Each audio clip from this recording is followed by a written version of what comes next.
and yet the government's not taking control. It's the private sector that has the control. But it's our money. When I say government money, I mean your money, my money, your listeners' money, our taxpayer money is going in to bail out these guys that took big risks, lost, and now we're paying them off, and they are continuing to have all the power, the corporatocracy, the private businessmen. John Perkins, quick break, long segment coming up. Lots of time to get into detail here. When we get back, I want to ask you, have they overplayed? Is it so obvious and just incredibly arrogant what they've done? Do we have a chance as a world to get the word out about this and bring these people to justice? And then if we do, what do we set up? What's the new system? How do we move forward? Let me tell you a little bit about one of our great sponsors, HomeGain.com. This is the place to get you started buying or selling a home, finding a realtor, and getting any real estate questions answered. Go to HomeGain.com and see what I'm talking about. All you need to do is type in your home address, and you will get an instant free estimate of your home's value online. This is a great way to be able to monitor the value of your home. And again, it's absolutely free. There are tons of tools to help you. For instance, if you want to remodel your home, go to HomeGain.com. Use their Home Sale Maximizer to help you determine which home improvements can most increase your home's value before you put it on the market. For 10 years, these folks have been helping home sellers and buyers. Visit their link at Infowars.com. Look for Max, the orange Home Gain Gorilla, to help you with any real estate needs you might have. You'll love this site. It's HomeGain.com, HomeGain.com. Check them out today. We took a little bacon and we took a little beans and we caught the bloody British in a town in New Orleans. We fired our guns and we were fighting the same people back in the 1830s we are today. It's simple. There's a class of people in ancient China, Japan, Europe. All humans act this way.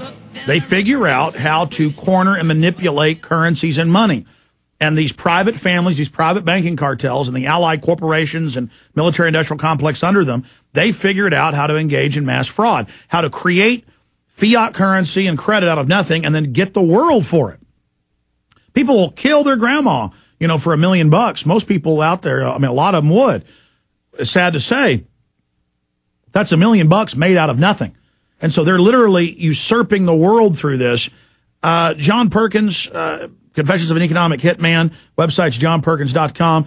I got a bunch of questions for you now, and then anything you want to talk about that you think is most important for folks in the time we have left together today. But tell folks how to get Confessions of an Economic Hitman. I know you have the latest edition out, and also there's a new book coming out in the next 3-4 months, how folks get on the free mailing list there at your website so that they can get the latest news when the new book comes out at johnperkins.org. Yes, thanks, Alex. It's johnperkins.org, and just right up in the corner, there's a thing that says newsletter or also mailing list, and either one of those, just hit that and just put in your email address, and you'll be on my list. And the new book, the working title is Hoodwinked. An economic hitman exposes what's going on in the world today and how to change it, something like that. That title might change, but we'll be sending out an email a month or two before the book comes out and let everybody know where they can get it and what the title will be. It's being published by Random House Broadway Books, and it's going to be covering all of these things. John, a lot of books have been written from similar perspectives or angles, but obviously you're a great writer and have this amazing history. But why do you think from all the books out there that have been written, literally hundreds that I know of, exposing how this financial global oligarchy works, why do you think yours became a #1 bestseller and got so much attention? Well, I think Confessions became a bestseller because it's a true story about a guy in the trenches. It's not an academic treatise on this. It's not speculation. I only talk about things that I really did. I really experienced. It's my story, and I think it's a fun book to read because it's down to earth stories with a lot of conversations. A lot of people tell me it reads basically like a novel. It's not a novel. It's true. I kept a lot of notes. I know what I said in those conversations. So I think it's kind of fun to read.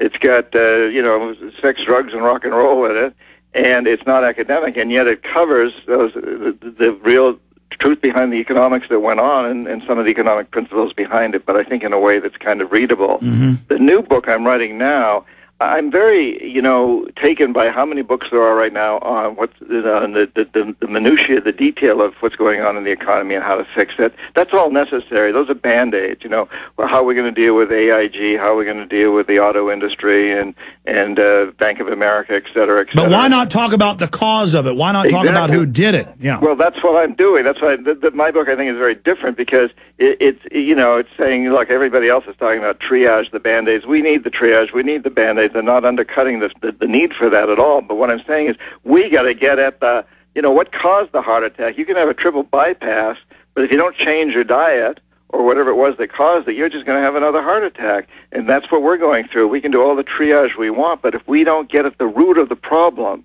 and change that, then we're not going to get anywhere. So well, John, that's what I was about to say. The so-called triage is giving the very criminals more power. That would be like if you had cancer and they said, how do we feed the cancer? How do we make it grow faster? How do we give it more power?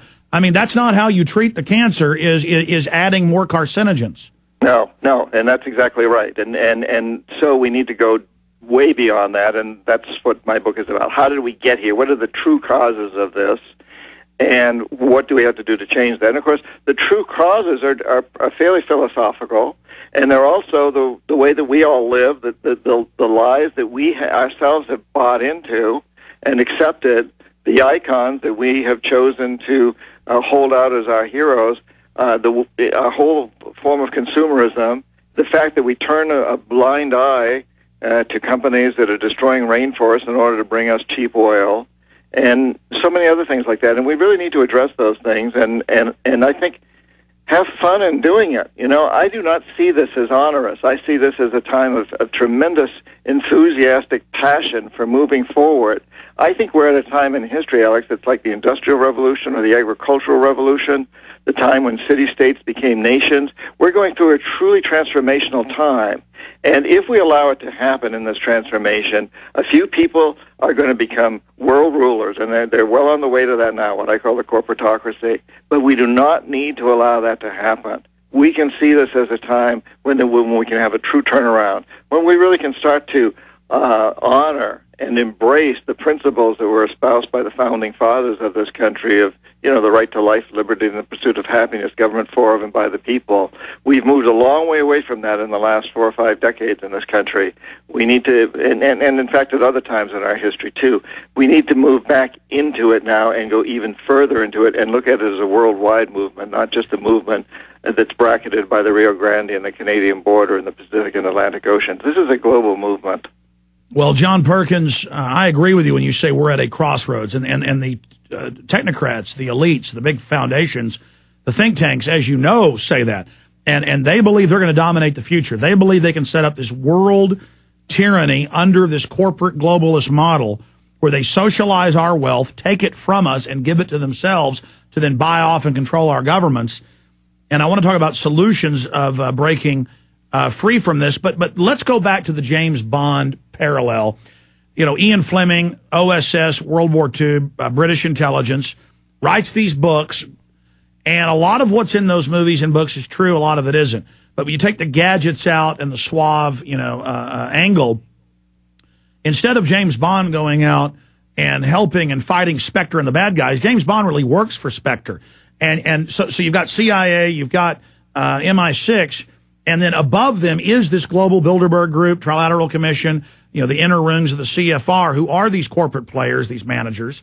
And you were a mid-level, kind of a captain out there, engaging in the trench warfare on the ground to take over.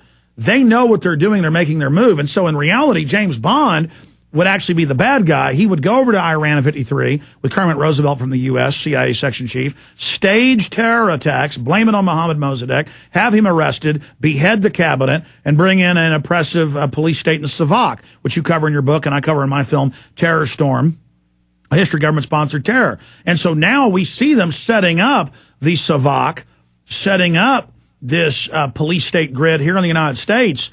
It's very, very frightening to realize they're going for broke. The establishment has committed, and I see radio, TV ads, print ads, domestic CIA, youth corps in the news saying they're going to spy on their neighbors. I mean, I have the headlines here today about, children being told spy on their neighbors and their parents and how to be paid to do it. I mean, I want people to understand this is really happening. So I kind of put out a lot of info there. Your comments on what I just said. Well, yeah, it's 1984. I mean, we're just a few years late. That's all. But you talk about Civac, and you talk about even the SS, the Hitler's people. It's coming out that we weren't any better, and probably still aren't. I mean, all this stuff about torture and the degradation of the principles that we've always believed in. What did Civac do that was worse than what work that's coming out that we did to prisoners of war, to people that we thought could give us information, and now to have a former vice president continue to speak up and say it was the right thing what does that tell us, Alex? It tells us that we've reached a system of where people are very, very much trying to convince us that is the system that we need to live under.